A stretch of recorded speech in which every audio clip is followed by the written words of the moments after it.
We've put the power in your hands to assign team members to a role and delegate responsibilities within your online business account.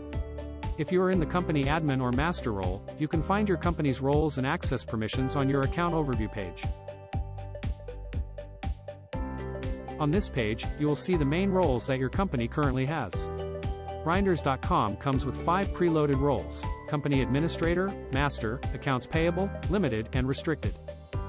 Every online business account needs to have one person assigned to the Company Administrator role, which is done during the account sign-up process. Think of this person as the owner of the company, or in this instance, the owner of the online business account.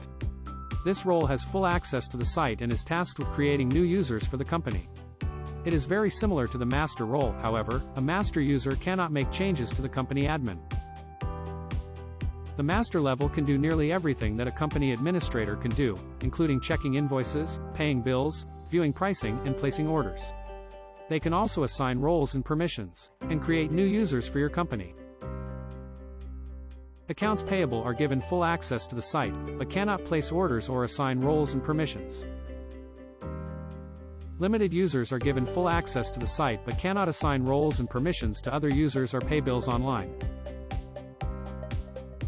Restricted users are only able to view pricing. If the company administrator needs to be changed, please email webadmin@reinders.com and we will be able to assist you in the transition.